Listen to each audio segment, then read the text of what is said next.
Assalamualaikum warahmatullahi wabarakatuh. Perkenalkan, kami dari kelompok 6 akan mempresentasikan hasil karya tulis ilmiah kami yang berjudul Potensi Pengolahan Ikan Tuna Kaleng Ekspor dari Indonesia. Sebelumnya, perkenalkan, saya Denida Kaputi Nabila. Saya Tiasa Danila Irawan. Saya Aulia Sandrina. Saya Lofi Suciasar Simatupang. Saya Nur Aini Septiana. Pertama, saya akan menjelaskan tentang abstrak. Pengalengan merupakan salah satu cara dari pengolahan dan pengawetan ikan untuk menjaga kandungan protein ikan dan memperpanjang masa simpan daging dengan meningkatkan daya awet ikan tuna dengan suhu yang tinggi. Selain itu, ikan tuna juga menjadi sumber protein yang penting bagi masyarakat di daerah pesisir pantai. Ikan tuna juga termasuk komoditas ekspor andalan Indonesia, dikarenakan jenis ikan ini populer dan banyak dikonsumsi oleh masyarakat di dunia. Dengan demikian, kualitas daging ikan tuna juga merupakan faktor penting pada proses dalam mengekspor ikan tuna kaleng di Eropa dan Afrika.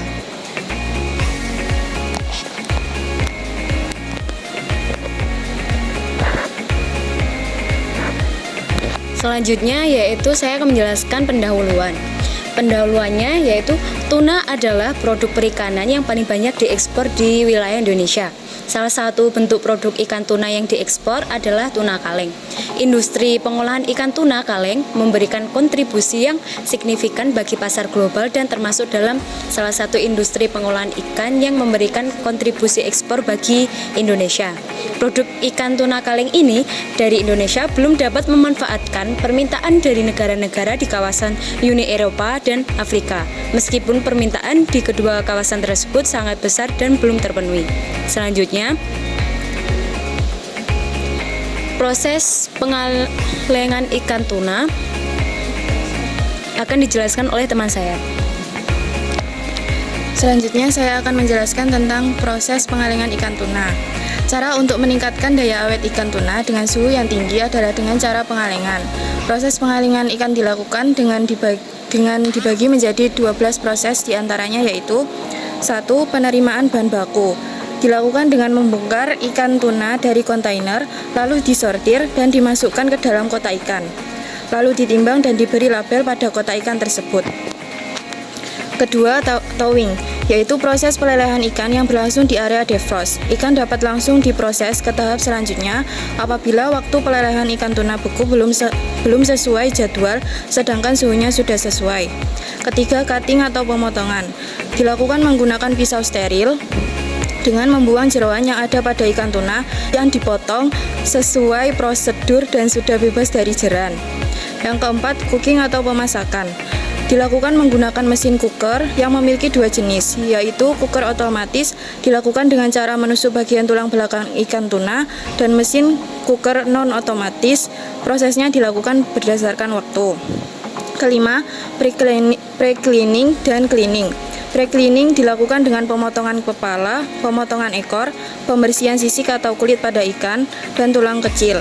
Sedangkan proses cleaning yaitu memisahkan daging putih dan merah pada ikan tuna, di mana kedua proses tersebut menggunakan pisau yang steril. Keenam, metal detecting. Pada proses ini dilakukan pendeteksian bahan yang mengandung logam atau metal. Proses selanjutnya yaitu proses pengisian daging. Prosesnya yaitu terlebih dahulu dilakukan pengecekan kualitas kaleng. Dalam pengisian daging ikan tuna dalam kaleng harus sesuai ukurannya dan memperhatikan headspace. Yang ke-8 yaitu pengisian medium, dilakukan dengan sesuai selera konsumen dengan memperhatikan bagian seasoning untuk mengatur medium yang akan dipakai. Proses selanjutnya yaitu simming atau proses penutupan kaleng. Dilakukan menggunakan mesin double simmer dengan cara menutup sambungan antara mulut kaleng dengan tutup sebanyak 2 kali.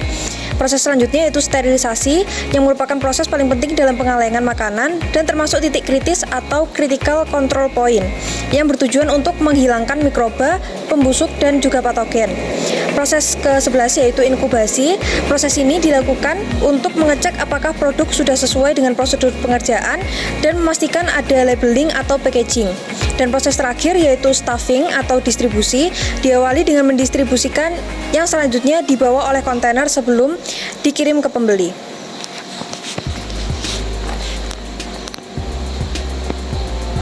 Selanjutnya dari kualitas daging ikan tuna pada proses pengalengan. Pada pemilihan ikan tuna yang segar dapat dilihat dari jenis dan ukuran ikan, serta mutu organoleptik ikan tuna tersebut. Pemilihan ikan tuna yang baik dapat dijadikan sebagai penentu kualitas mutu produk ikan tuna kaleng, sehingga dapat mengetahui untuk kelayakan atau tidak layaknya produk pengalengan ikan tuna yang akan diekspor sampai ke luar negeri. Jika ikan tuna tidak memenuhi standar sebagai bahan baku, maka harus ditolak.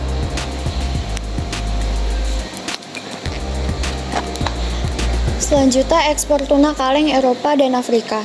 Kegiatan mengekspor produk olahan tuna Indonesia ke Eropa masih terdapat beberapa kendala untuk persaingan dalam pasar Uni Eropa, seperti pengaruh biaya masuk Uni Eropa terhadap daya asing. Faktor lain yang menjadi permasalahan yaitu menurunnya nilai tukar rupiah yang dapat mengakibatkan terjadinya harga komoditas ekspor produk olahan ikan tuna kaleng mengalami penurunan. Sedangkan sebagai produsen, menurunnya nilai tukar tersebut akan memperoleh harga ekspor yang cukup tinggi. Dalam persaingan ekspor di pasar Uni Eropa, bahwa semakin tinggi kapasitas ekspor komoditas suatu negara, maka daya saing akan semakin meningkat. Sedangkan semakin sedikit kapasitas daya saing ekspor komoditas suatu negara, maka daya asing semakin sedikit pula.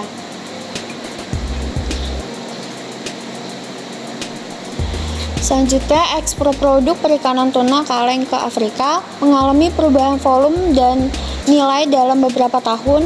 Dari tahun 2010 ke tahun 2011 mengalami peningkatan. Akan tetapi mulai tahun 2012 mulai mengalami penurunan. Hal ini menunjukkan ekspor tuna kaleng ke Afrika mengalami fluktuasi yang signifikan dan menunjukkan adanya perubahan dan permintaan pasar di Afrika untuk produk perikanan tuna selama periode tersebut.